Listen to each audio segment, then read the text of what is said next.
Então, essa retirada, ela, na nossa concepção, ela primeiro que é um ato de censura, né? Antes de mais nada.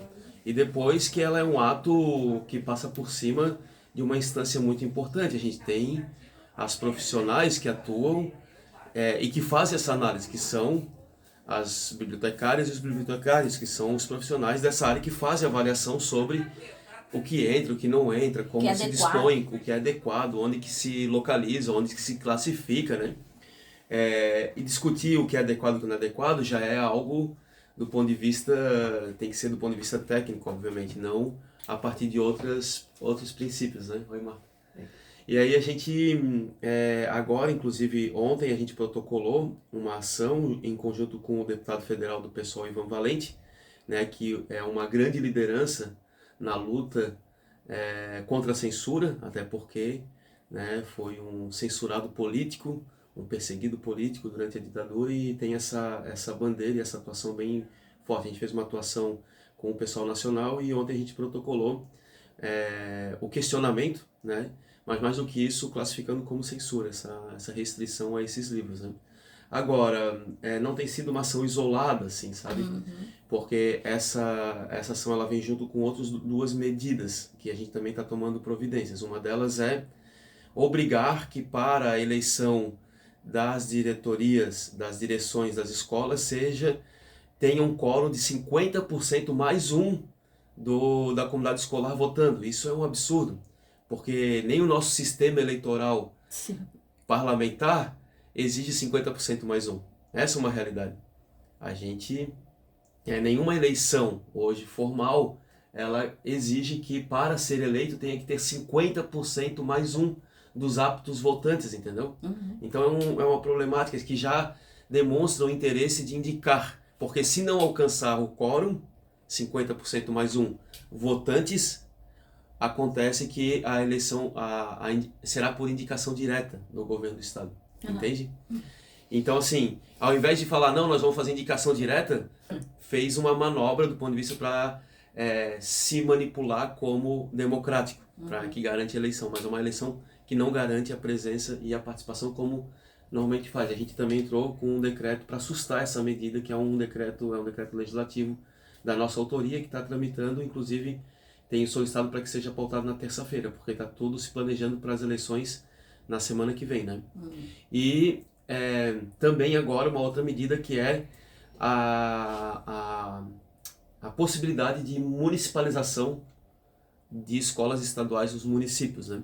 E que é vamos dizer assim, uma medida onde os municípios podem dispor dessa possibilidade.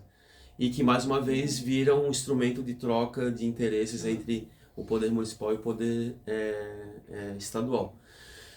A gente vem percebendo, assim, o Jorginho, né, ele deixou isso bem claro, que tinha a intenção de disputar eleitoralmente as eleições municipais e que faria no mínimo 100 prefeitos e prefeitas, ou prefeitas do seu partido. Já vem falando de 120. A movimentação muito grande de viradas de prefeitos atualmente indo para o PL, né? A gente vê isso tem uma indisposição que não é com a esquerda, uma disposição muito mais com o centro, com a direita, com o PSD, PSDB, MDB, porque ele vai girando, né? Esses prefeitos e prefeitas dessas siglas e levando para o PL, né? Então também tem aí e está usando, né, dos instrumentos do governo para fazer essa política de estruturação eleitoral para 2024, né? Então esse é um pouco do cenário, né, que é bem caótico também do ponto de vista de tentar intervir nessas medidas, né? E Marquito, para além dessa ação dentro da Assembleia, né, principalmente a tua ação, que tem sido muito importante como parlamentar ali nosso, né, dos trabalhadores, enfim, da vida democrática desse Estado, como é que tu estás observando os movimentos, né? Como é que o movimento social aparentemente parece que não está reagindo a essas questões? São questões muito graves, né? Uhum. Tanto a questão da censura quanto a questão é, de ficar usando a máquina para eleger prefeito, quanto das escolas, é muito grave e a gente não vê uma resposta, né? Como é que tu observas isso? Eu acho, a minha leitura, assim, é um momento bem sensível. A gente também observa a dinâmica do Congresso Nacional, né? Mesmo nós, com o governo que nós elegemos, lutamos e estamos lutando para defendê-lo, obviamente, diante do cenário catastrófico que se anunciava, né, com a possibilidade de reeleição do Bolsonaro, e a vinda do Lula é sim esse espaço de esperança, de segurar essa onda fascista, essa onda conservadora, muito problemática para um país como o Brasil. De toda forma, o cenário parlamentar é terrível. A gente tem perdido tudo, inclusive ministérios que para nós têm um peso enorme, perderam peso político e peso de condições, como o Ministério do Meio Ambiente, o Ministério dos Povos Indígenas, né? E a gente percebe uma dificuldade, obviamente, dos movimentos sociais, dos movimentos mais radicais, de conseguirem incidir na sociedade ou socialmente suficientemente para a gente ter levantes assim para enfrentar essas medidas que, na minha concepção, precisam ser enfrentadas com massa social, né? E essa massa social se transferir ou se transmitir também na posição ou na atuação dos parlamentares, né? Na Assembleia Legislativa a gente é muito minoritário, muito. A gente está lá, estão 4 mandatos do PT, um mandato nosso, um mandato do PDT, que eram, né, são os mandatos que estavam ali na coligação para eleger o Lula, anti-Bolsonaro, e no mais, né, a gente, de toda forma, é esse debate ideológico, esse debate de fundo. E esses dias, por exemplo, eu fui para a tribuna e falei assim, muito claramente, falei, olha, porque o Jorginho estava aí durante toda a enchente, teve um dia que o Bolsonaro veio para uma atividade lá em Chapecó, e eles deram uma volta de avião por cima das enchentes, assim, né? O Bolsonaro nunca veio em nenhuma outra catástrofe quando era presidente em Santa Catarina para fazer ações. E aí eu subi na tribuna e falei, olha, se fosse na época do Moisés, você estava aqui tudo já com o processo de impeachment na mão e protocolando na LESC. Agora que é com o Jorginho, Bolsonaro, vocês não fazem nada. A hora que eu desci, vieram 6, assim, e rachando no meio, sabe? Então a desproporcionalidade é muito grande, E do ponto de vista do debate, o parlamento burguês, ele é muito frágil, né? Porque a gente não repercute socialmente. E tem, obviamente, um limite do movimento social, do movimento sindical, das organizações, de enfrentar tantos ataques, que não são fáceis, né? E num estado como o nosso, sabe, que a gente circula e uma coisa é Florianópolis, que a gente tem aqui um meio a meio. Nós ainda temos aqui no sul da ilha, a gente se sente ainda mais fortalecido, obviamente, mas de toda forma, quando tu sai pro interior do estado, meio oeste, sul do estado, alto vale, a gente é uma situação dificílima, assim, sabe, absurda. Então, as condições colocadas não conseguem sustentar o que a gente precisa sustentar para que realmente